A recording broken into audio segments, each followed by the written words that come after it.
you. Thank you. Thank you very much. Thank you. 2016, we did it. We did it. Thank you. And I'm very honoured to be here today. I'm delighted and thrilled that Cpac invited me. Me, a foreigner, in your country. But you know, it's a funny thing. Since November the 8th, since the election of Donald J. Trump, every time I come to America, I'm feeling a little bit more American, I have to tell you. When, in years to come, the generations that follow us study the history of this period, there is one year that will stand out. There is one year that every school child will know, and that year is the year of 2016.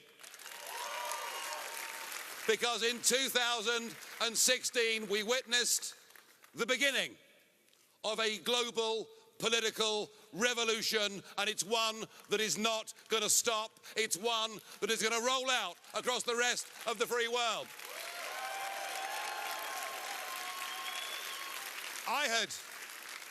I had been fighting against Britain's membership of the European Union for 25 years. 25 years.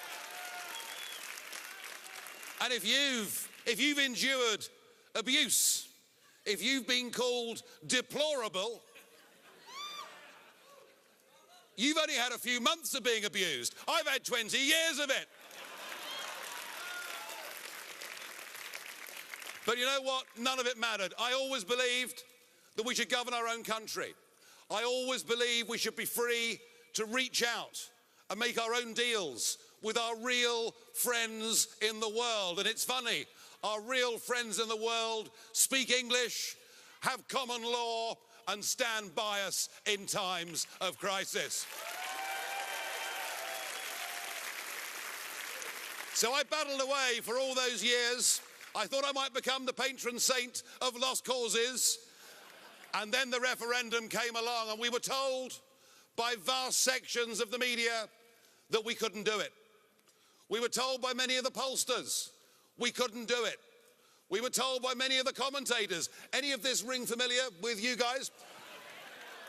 We were told by the commentators that we couldn't do it, and they lined up all the big businesses, all the big banks, all the big politics, not just from Britain, but from across the world. Do you know we even had a visit from the 44th President of the United States of America? I will, to my dying day, be grateful that President Obama came to my country, intervened in the referendum, and told the United Kingdom's people, told America's greatest friend and ally in the world, and told us that if we voted to get our independence, we would go to the back of the line. And the British people were so disgusted by Obama treating us like this that it put us up 2% in the polls.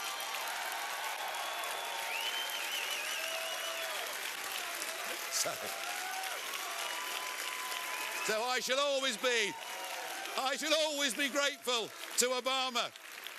So the great day came, 23rd of June, 2016, and by 3 o'clock in the morning, it was clear that after a period of just after 4 decades in which our politically corrupt rulers had given away our independence, our democracy, our sovereignty, the ability to make our own laws, the ability to choose our own friends, the ability to make the right trade deals with the right countries. Oh, and they'd also given away control of our borders.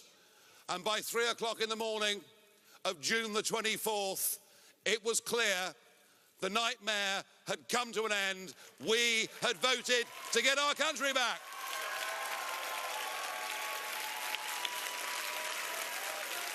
And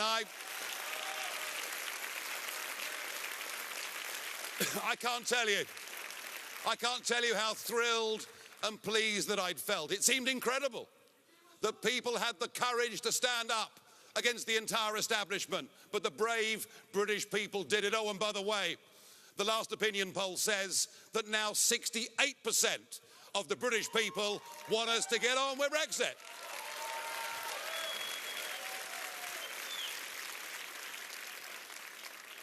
And then a funny thing happened. I went to the Republican convention in Cleveland, and I realized that amongst the Republican activists and amongst a large chunk of the American people, there was something approaching Brexit mania. And I got the opportunity, through my friends in Mississippi, through the governor of Mississippi, I got my opportunity. Would I stand on a platform with Donald J. Trump, and would I tell that audience that what we'd done in Brexit was what you too could do here in America? And I told that audience, don't listen to the pollsters, don't listen to the media, don't listen to the commentators. They're trying to break your will. They're trying to make you stay at home. Don't listen to any of them. And I said, we got our country back on June 23rd, and you can get yours back too on November the 8th. And you know what? I am pleased and proud that I did that in Mississippi, and that I came to America many times in that campaign to give Donald Trump support. I'm proud to have been part of that campaign. I really am.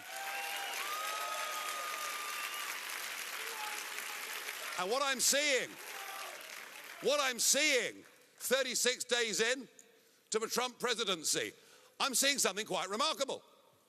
I'm seeing an elected leader who is trying to put in place the platform on which he was elected. How about that? Because we've had years, haven't we, of people making promises, getting into power, and not even attempting to put into place the things upon which they've been elected. And I believe that Trump, who is determined, and we saw him this morning, didn't we? And wasn't he just superb?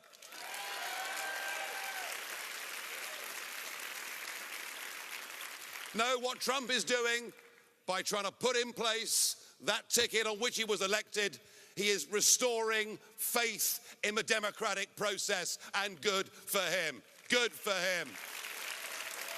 2016 was the year that the nation-state democracy made a comeback against the globalists and those who would wish to destroy everything that we have ever been.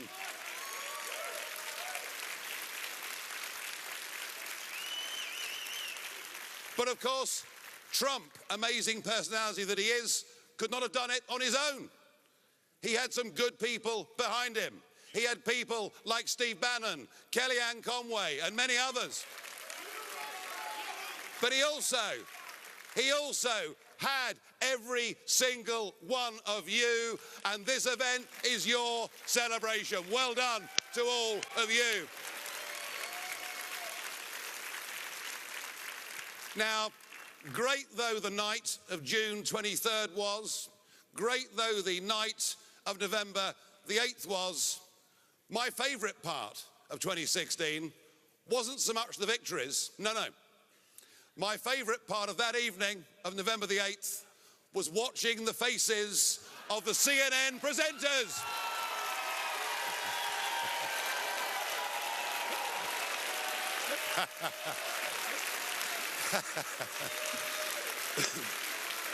And you know what?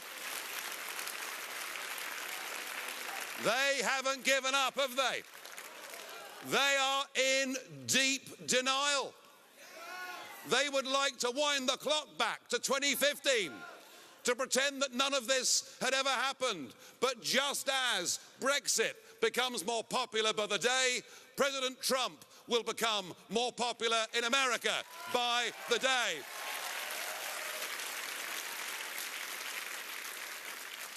No, they won't give up. And some of their biggest cheerleaders, I'm thinking of Tony Blair in particular, Oh, wow. So he's popular here too, is he? Fine, good. I think of people like Tony Blair, who says that 2016 was just a blip. 2016 was an aberration. 2016 was just an outpouring of anger from very poorly educated, stupid, virtually unwashed people. That's what Blair thinks. But Tony Blair is wrong. He's wrong because what happened in 2016 is not the end of this great global revolution. What happened in 2016 is the beginning of a great global revolution.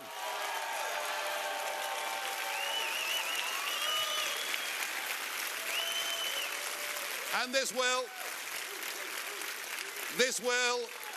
will roll out across the rest of the West.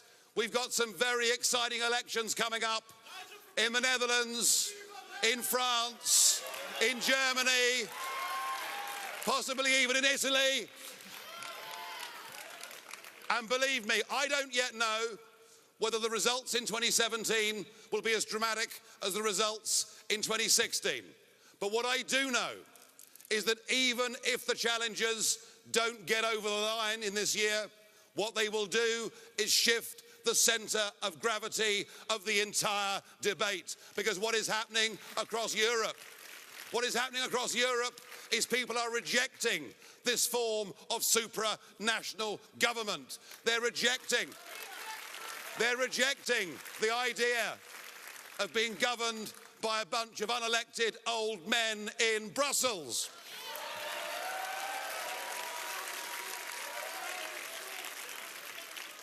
Although I'm very grateful to these unelected old men because I've had some real sport with them in the European Parliament over the last couple of years. And they're rejecting the absolute madness and idiocy of what Angela Merkel did 18 months ago when she opened up her doors. And we've got to be clear. We're not against anybody based on religion or ethnicity. We're not against anybody, but we're for ourselves. We're for our country. We're for our communities.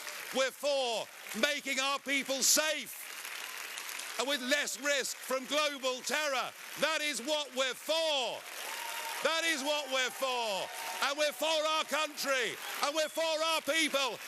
And we are winning.